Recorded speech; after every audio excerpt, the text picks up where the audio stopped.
So vir almal wat ver gereis het, baie welkom. Welkom in Durban.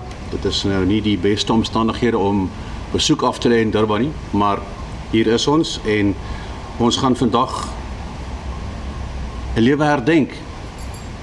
So ons gaan by mekaar kom en ek dink in die manier wat gepas is vir ons wat gelowiges is, gaan ons eerbied betoon aan ons Skepper, ons Verlosser, ons Saligmaker, ons Here, ons God.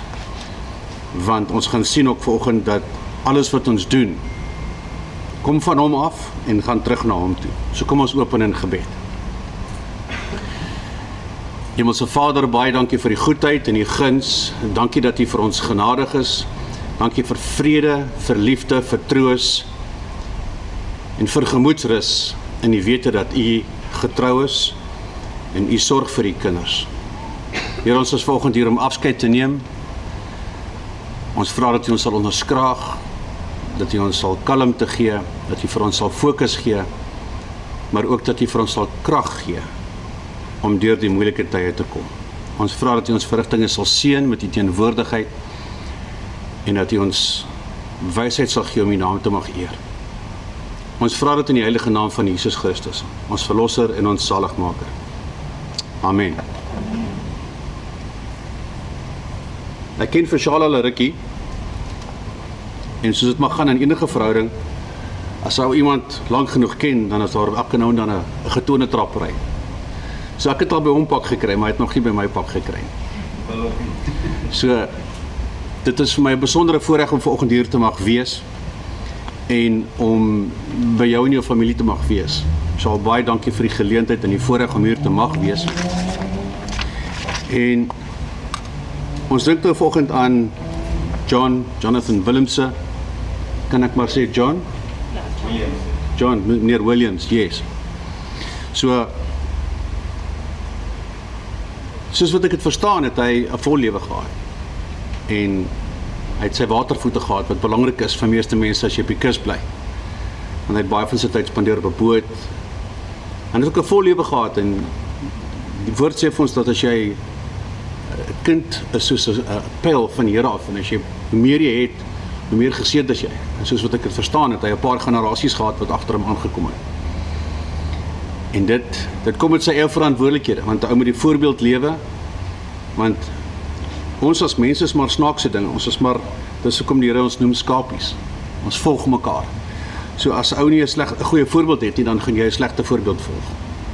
So die feit dat daar so baie mense is wat liefde ervaar het en wat hier is om hulle eerbied te betoon, sê vir my,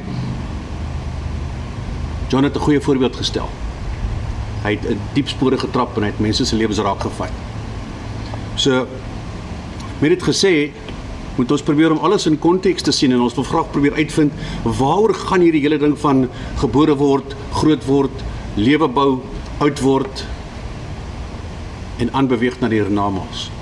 So ek het volgende boodskap berei, en ek hoop dat dit vir ons dinge in konteks gaan stel, sodat ons kan perspektief kry oor, waar is ons nou? En 'n goeie ding om ons te help vasvat waar ons is om te besef, waar kom ons vandaan, en waar na toe gaan ons? Want as jy weet waar jy vandaan kom, dan weet jy wat se rigting beweeg jy, en as jy weet waar na toe gaan, dan weet jy wat jou eindbestemming is. En dit help om vrede te kry in, waar is ek nou? So ons gaan begin by die begin, en ons gaan lees van Johannes 1 vers 1 tot 5. Het sê, in die begin was die woord daar, en die woord was by God, en die woord was self God. Hy was reeds van die begin by God, alles het deur hom tot stand gekom. Ja, nie 'n enkele ding wat bestaan het sonder hom tot stand gekom nie. In hom was daar lewe, en die lewe was die lig vir die mense. Die lig skyn in die duisternis, en die duisternis kon dit nie uitdoof nie.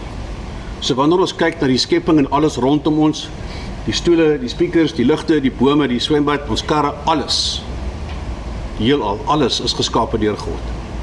Alles kom uit hom uit.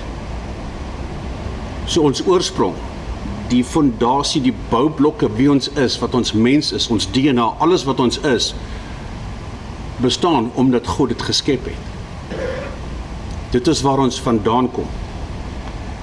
En typies menswees het Adam en Eva 'n probleem gehad met hulle swakheid, Die duiwel het hulle so 'n bietjie gehelp en toe word ons uit die tuin uitgeskop. Toe het ons 'n probleem. Toe word ons verhouding met ons Skepper verbreek. Dankie tog dat hy vir ons sy seun gestuur om daai brug te herstel. En die manier hoe dit vir ons werk as gelowiges of kinders van die Here, vind ons in Johannes 1 vers 12. Hy sê dit so: maar aan almal wat hom aangeneem het die wat aan hom glo, het hy die reg gegee om kinders van God genoem te word. Hulle is dit nie van nature nie deur die drang van 'n mens of die besluit van 'n man nie, maar hulle is uit God gebore. So as ons besef dat daar 'n Skepper is, en ons besef dat ons deur hom geskape is, en ons aanvaar dat die tuin van Eden vir ons die boodskap gee, die geskiedenis laat ons verstaan dat die tuin van Eden was waar ons as mensdom uit God se guns uitgeval het. Verstaan ons ook dat wanneer God sy seun stuur, dan is daar 2 vereistes wat ons herverenig met hom. Nommer 1, ons moet glo dat hy bestaan, wat 'n belangrike ding is, maar die duiwel glo ook. Die wat hom aanvaar, wat hom ervaar en aanvaar as 'n Skepper en 'n Here en 'n Verlosser, daai mense het hy die reg gegee om kinders van God genoem te word. Nie die voorreg nie, die reg. In die hele Bybel is die enigste plek waar die woord praat van 'n reg. Die res wat ons vang is alles genade.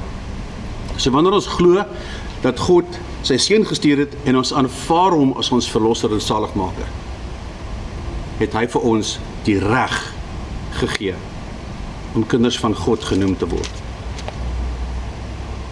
Want toe Jesus gekom het, toe het hy iets baie spesiaals gedoen vir ons. En ons sien dit in Johannes 3 vers 16. En baie mense ken daai vers, maar ons gaan so 'n bietjie van daarof aanbeweeg en aanlees, sodat ons konteks kan kry. God het die wêreld so lief gehad, dat hy sy enigste seun gegee het, sodat die wat aan hom glo, nie verlore sal gaan nie, maar die ewige lewe sal hê. En tot daartoe ken meeste van ons die vers. God het nie sy seun na die wêreld gestuur om die wêreld te veroordeel nie, maar sodat die wêreld deur hom gered kan word. Baie belangrik. Wie in hom glo, word nie veroordeel nie. Wie nie glo nie, is reeds veroordeel, omdat hy die enigste seun van God nie glo nie. So dit is duidelik, en Johannes praat baie mooi daarvan in sy skrywe vroeg aan in die boek van Johannes, dat ons moet glo, ons moet hom aanvaar, want hy is ons Verlosser en ons Saligmaker, dit is waar ons redding vandaan kom. En 'n mens kan aanhou en lang teologiese gesprekke hê van hoekom dit so werk en hoekom dit so werk, maar vir ons as gewone mense is die belangrike ding om te aanvaar, nommer 1, God is die Skepper, nommer 2, sy seun is die weg na hom toe. Al wat ons moet doen is, ons moet hom net aanvaar as ons Verlosser en Saligmaker. En duidelik het John dit gedoen, want hy was gedoop 2 jaar terug. Baie belangrik. En as ek kan, wil ek net 'n oombliekie spandeer op die, wat is die Afrikaanse woord vir relevantie? Die belangrikheid van doop, en hoe die skrif daarvan praat. In Matteus sien ons dat, sê Johannes die doper, ek doop jou met water, maar die een wat na my kom, gaan jy doop met die Heilige Gees en vuur. So min mense weet dat daar 3 verskillende dope is. Die waterdoop is die laaste een van die 3. En wanneer ek my hart vir die Here gee, dan word ek gedoop in die Heilige Gees. Wat beteken my verlossing is afhanklik van sy genade, nie van my gehoorsaamheid nie. En dit is ook 'n baie belangrike ding om te verstaan. Want Johannes sê, die wat aan hom glo, is nie veroordeel nie. Ons is nie skuldig nie, want hy sê so. Ons het sonde gepleeg en ons het sy verlossing nodig, maar wanneer ons hom aanvaar, sê hy, ons staan onskuldig voor die Vader, as gevolg van wat hy gedoen het vir ons. Dit beteken, sy redding van ons is 100% gekoppel aan sy genade. Maar ons almal weet dat Jesus gekruisig was en dat hy doodgegaan het aan die kruis en dat hy opgestaan het en dat hy opgevaar het aan die hemel toe. En wat beteken dit vir ons? Hy het ons dan agtergelos. Hoe gaan dit dan vir ons hoop gee vir die toekoms? En Jesus het dit raak gevat. Hy sê dit baie mooi in Johannes 14, ons gelees van vers 1 tot 7. Dus julle moenie ontsteld wees nie. Glo in God glo ook in my. In die huis van my Vader is daar baie woonplek. As dit nie so was nie, sou ek dit vir julle gesê het. Ek gaan om vir julle plek gereed te maak. As ek gegaan het en vir julle plek gereed gemaak het, kom ek terug en sal julle na my toe neem. So hy kom terug, dis van sy troos, en dit is belangrik, want ons gesien hoekom dit deel word van ons toekoms, wanneer ons vorentoe beweeg. Sodat julle ook kan weet waar ek is. En julle ken geen weg na die plek waarin julle ken die weg van die plek waarin ek gaan. Jesus is die weg. En as hy gaan om ons plek voor te berei, dan beteken dit, hy gaan vooruit. Hy gaan voorbrand maak. Dis soos wat ons gedoen het. Ons het gekom na die kerk toe, ons het kom kyk, ons het kom voorbrand maak, ons het die fans aangesit en die ligte aangesit, sodat almal wat vandag hier is ontvang kan word. En dis hoe dit vir ons gaan werk met Christus. Hy het voor ons uitgegaan om te gaan voorberei. En dan kyk ons na hoe Paulus praat daaroor, en hy praat van baie dieselfde ding wat Jesus verduidelik het hierso. En ons kyk na 1 Tessalonisense vers 4, hoofstuk 4 van vers 13 tot 18. Hy skryf dit so.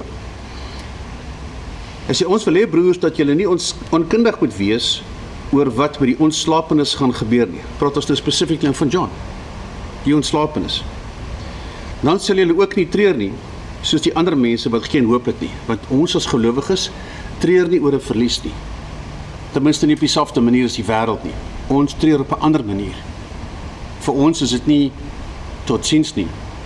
Dis meer van vaarwel. Ek sien jou later. Ons glo immers dat Jesus gesterf het, maar ook opgestaan het. Net so glo ons dat die God saam met Jesus die ontslapenis wat in hom geglo het, na hom te sal neem. Daar is vir ons 'n belofte dat die wat gesterf het en geglo het in Christus opgeneem word saam met Christus. Dit sê ons vir julle op grond van wat die Here gesê het. Ons wat bly lewe tot met die wederkoms van die Here, sal die ontslapenis hoegenaamd nie voorwees nie. Met ander woorde, hulle sal eerste by God wees. Wanneer die bevel gegee word en die stem van die engele stel en die trompet van God weer klink, sal die Here self uit die hemel neerdal. Allereers sal die wat in Christus gesterf het uit die dood opstaan.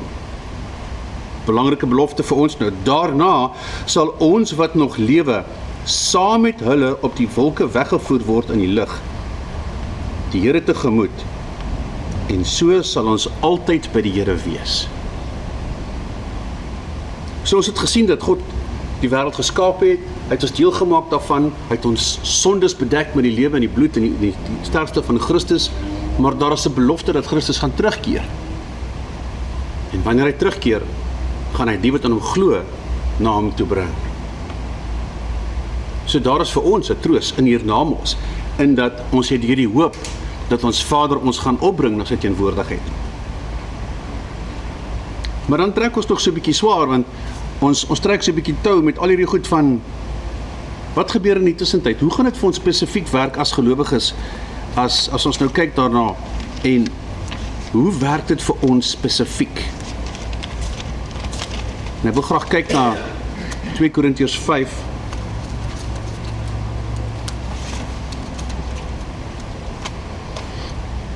Ons gaan eintlik begin by 2 Korintiërs 4 vanaf vers 16 tot by hoofstuk 5 vers 5. Hy skryf hierso: om hierdie rede word ons nie moedeloos nie, want ons weet God gaan terugkom vir ons. Al is ons uiterlik besig om te vergaan, innerlik word ons van dag tot dag vernuwe. Ons swaar kry in hierdie lewe is maar gering en gaan verby. Maar dit loop vir ons uit op 'n heerlikheid wat alles verre weg oortref en wat ewig bly. Ons oog is op die sigbare dinge gerig nie, maar op die onsigbare. Want die sigbare dinge is tydelik, maar die onsigbare dinge is ewig. En dit is vir ons moeilik om te verstaan, want ons kan nie die konteks sien van hoe gaan dit werk vir my as 'n gelowige wanneer my liggaam tot op 'n einde kom, hoe gaan dit vir my vorentoe beweeg? Paulus praat mooi raak. Hy sê, ons weet dit wanneer ons aardse woning, hierdie tent, wat maar 'n tent is, afgebreek word, ons 'n vaste gebou in die hemel het. Dieselfde vaste gebou waarvan Christus gepraat het, ek gaan om vir jou 'n plek voor te berei. Dit is 'n woning wat nie deur 'n mens gemaak is nie, maar deur God. En dit bly ewig staan. Terwyl ons in hierdie tentwoning lewe, sug ons, want ons verlang daarna dat ons woning uit die hemel ons sal oordek. Ons wil die hiernamaals sê, ons hou nie van hierdie warm klam weer en die dorings en die goedes wat ontsteek en roes en motte en misdaad en korrupsie en al die goedes nie. Ons wil nie onkleed wees en naak voor God staan nie. So ons hou vas in die lewe, ons wil nie graag doodgaan nie, want dit is vir ons vreemd. Deels van omdat ons nie verstaan nie. Ons wat nog in hierdie tentwoning is, sug en voel bedruk, omdat ons nie van die aardse liggaam afstand wil doen nie. En enige ou wat sê, ek sal eerder graag wil doodgaan en in die hemel wees, wil ek net sê, stamp jou toe en kyk hoe hou jy hom vas. Ons is baie lief vir ons liggame. En as hy seer is, dan doen ons alles wat ons kan om hulle te beskerm.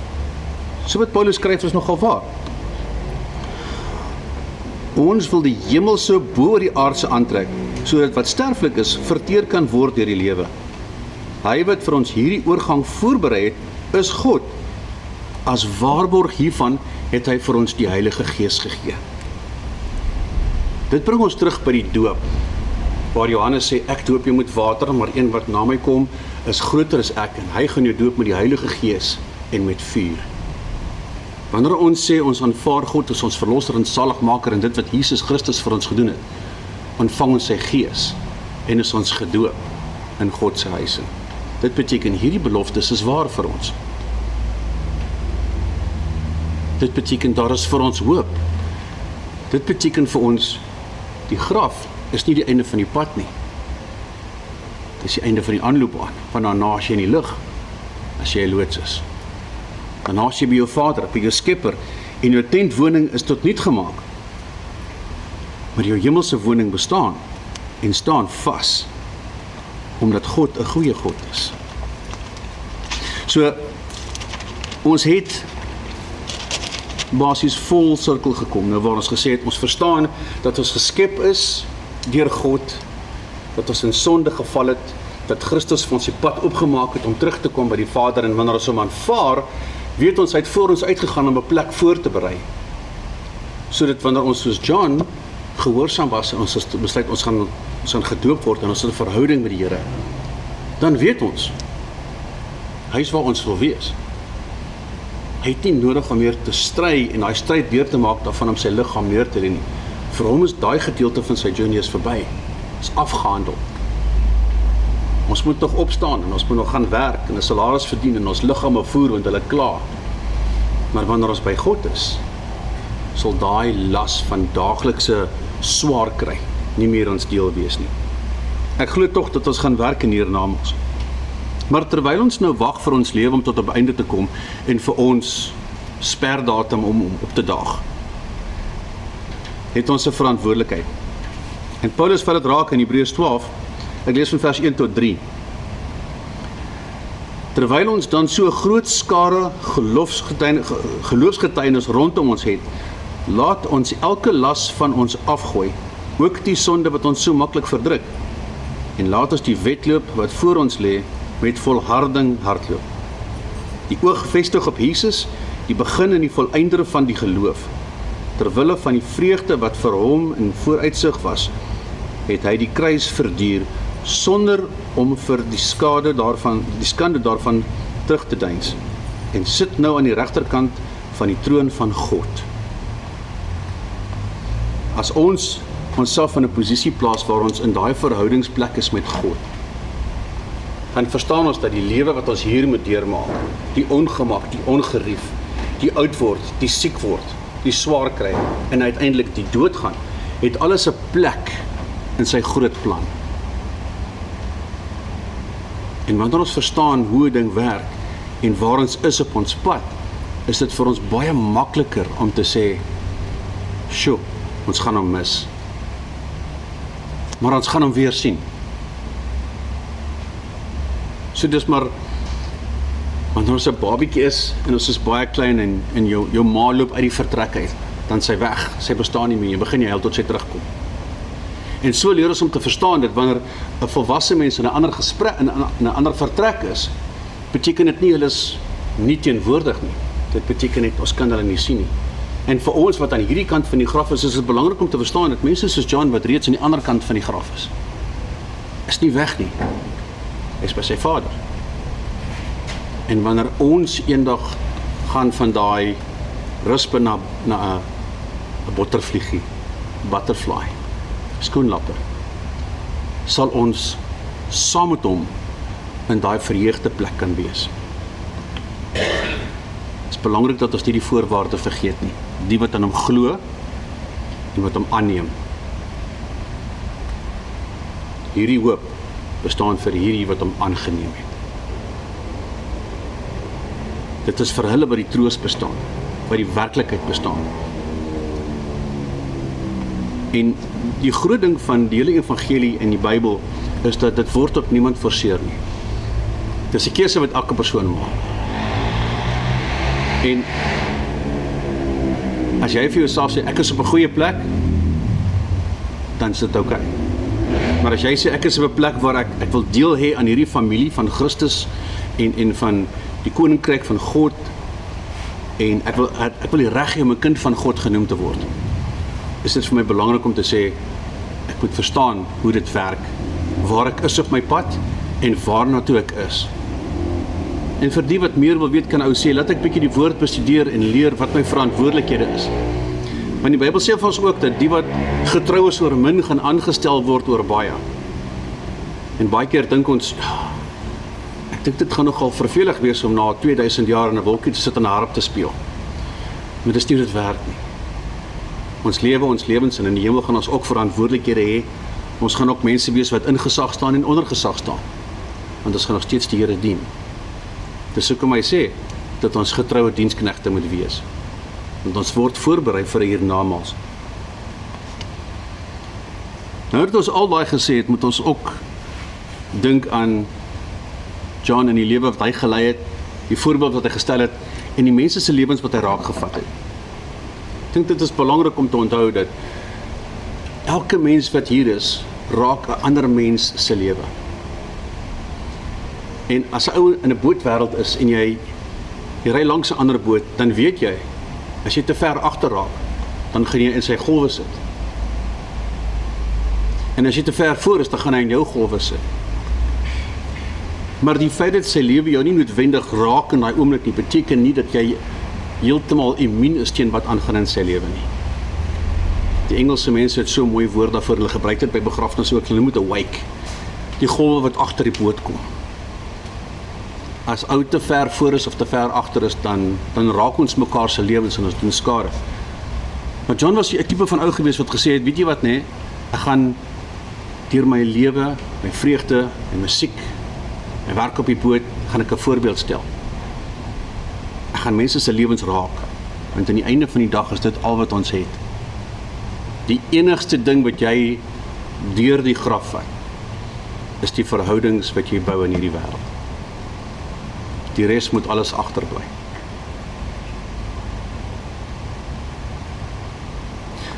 So kom ons herdenk die lewe van John. Ons onthou dit wat hy vir ons gedoen het, die invloed wat hy gehad het. Maar dit is ook belangrik om deur daai rouproses te gaan. Wanneer jy kyk na 'n boom en jy sny 'n tak af, dan lê dit los daai skade. Dit los daai stompie. En dalk gaan daai tak nooit teruggroei nie. En as dit kom by verhoudings in 'n lewe, dan kan ons sê daai tak gaan nooit teruggroei nie, want ons weet hoe dit werk. Maar as ou enigiets verstaan van hout, dan weet jy as die boom aanhou groei en hy groei rondom daai tak, die letsels gaan nooit weg nie. Maar wanneer ou leer om rondom dit te groei, dan maak dit jou hout sterker. Vra enige ou wat hout kap, as hy deur 'n knoop moet kap. Dis harde werk, dis harde hout. So wanneer ons kyk na John en die invloed wat hy gehad het in jou lewe, en die seer wat jy nou ervaar omdat hy vermis is, verstaan dit as jy jou Skepper omhels, en jy vind 'n manier om rondom sy lewe en sy herinneringe te lewe, gaan sy invloed in jou lewe van jou 'n sterker mens maak. 'n Mens wat meer las kan dra, wat meer deursettingsvermoë het. En sy voorbeeld is gestel. En as ons enige voorbeeld moet volg van hom, is dat ons dit is dat ons verhouding met 'n Skepper moet aanvaar, onderhou en waardeer, sodat ons kan vashou aan die beloftes wat Christus ook vir ons gegee het, en dat hy vir ons gaan kom haal, en dat daar vir ons plek voorberei is, wat baie beter werk as hierdie liggaam, en wat nooit tot niks sal gaan. Het is belangrik om te rou, en het is belangrik om jouself die tyd te gee om deur daai proses te gaan. Dit vat baie keer 'n dag, baie keer vat dit 'n week, baie keer vat dit 'n maand. Daar is geen spesifieke voorskrif nie, maar dit vat so lank soos wat dit vat, en die invloed wat dit op my lewe gehad het, die invloed wat John op my lewe gehad het, gaan afhang hoe lank dit my gaan vat om daai verlies te verwerk. So as jy rou, en dis moeilik, en dis swaar, en dis 'n maand, of 2 maande, of 3 maande, of 'n jaar, en jy voel, maar ek het nog nie heeltemal daarby verby beweeg nie. Dis okay. Niemand jaag jou nie. Solank jy elke dag groei, en vorentoe beweeg, sal jy jou vrede vind. Baie dankie vir die geleentheid om weer hier te mag wees. Ons gaan nou vir Charlene vra om vorentoe te kom. Sy wil graag 'n brief lees of 'n paar woorde sê, en dan sal ons afsluit met gebed en danksegging. Baie dankie.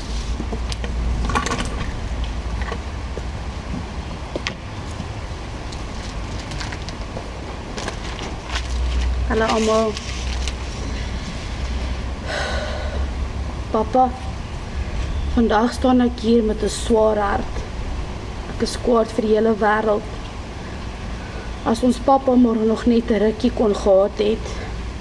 Ons was baie bevoorreg om by pa te wees tot die einde toe. Pa was daar toe ek in die wêreld ingekom het, en ek was daar toe pa die wêreld verlaat het. Pa was nie 'n fancy pa nie. Pa was 'n pa van liefde, omgee, vol grappies. Pa was werklik my hero. Ek onthou hoe geliefd pa by die werk was. Dit was een storie wat ek julle wil vertel, wat ek nooit sal vergeet nie. Daar het iemand saam met my pa gewerk, en dis daai jaar toe die Bluetooth uitgekom het. En die ou was so excited om nou vir my pa te gaan vertel oor die Bluetooth. En hy sê toe, yes, check hierso, jy weet. En my pa sê, yes, Michael, dis awesome, jy weet. In elk geval, dit gaan toe aan, my pa kom toe later terug, my pa het sy tand blou ingekleer. En hy sê, Michael, check je, I also have Bluetooth. Maak ek sy tande by, sy tande. Ja, so ek sal nooit daai storie vergeet nie. En daar was ook een storie wat ek vir julle wil sê, is toe my pa hulle gaan jag het. Dit was sy eerste keer wat hy gaan jag het. En hy het sy eerste bok geskiet. En die bok het ook 'n vals oog gehad soos my pa, of 'n blinde oog, sorry, soos my pa.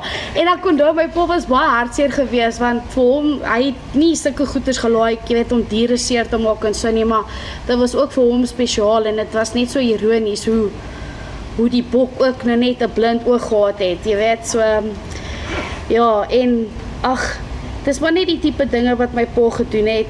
Hy het maak lag, en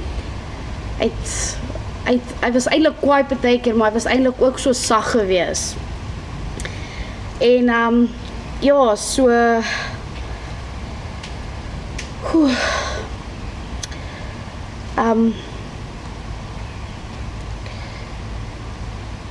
ons kon met alles oor my pa praat. My pa het my altyd veilig laat voel, en my rustig laat voel. Daar is nie genoeg pen en papier in die wêreld om te beskryf wat 'n wonderlike pa, man en oupa my pa was nie. Ons sal vir pa ewig koester in ons harte. Ek gaan pa mis vir altyd.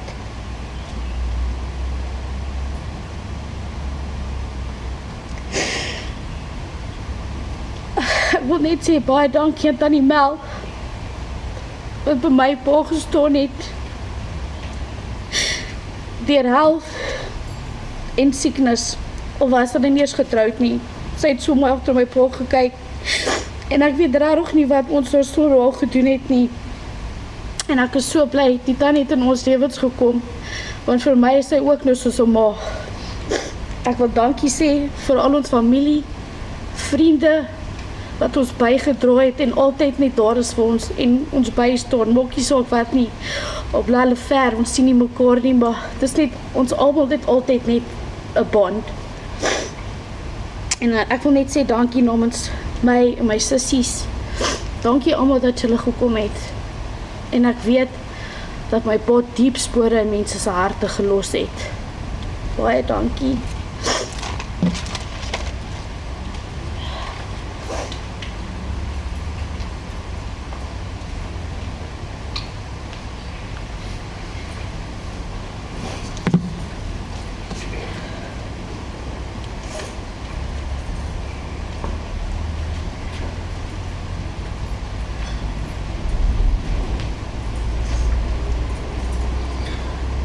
Dit is hoe 'n mens weet dat jy meeste van jou wedloop afgehandel het, is as jou geheue nie meer so lekker werk nie, jy kan nie meer so lekker sien nie. Dit laat mense 'n bietjie minder bekommerd wees oor die snaakse geluide in die middel van die nag. En as ou se gehoor gaan, dan slaap jy ook beter, want jy kan nie meer al die moeilikheid hoor nie. So daar is 'n groot troos vir ons, vir die wat kinders van God is, en vir die van ons wat besluit het om daai verhouding met ons Skepper te omvou en raak te vat. Ek weet eerlikwaar nie hoe 'n ongelowige deur sy elke dag kom nie. Hierdie wêreld is stikkend. Hy is vol stikkende goeters en stikkende sisteme en goeters wat nie reg werk nie. Maar vir die wat kinders van God is ons die las gegee om die lig te wees aan 'n wêreld wat hom nie ken nie.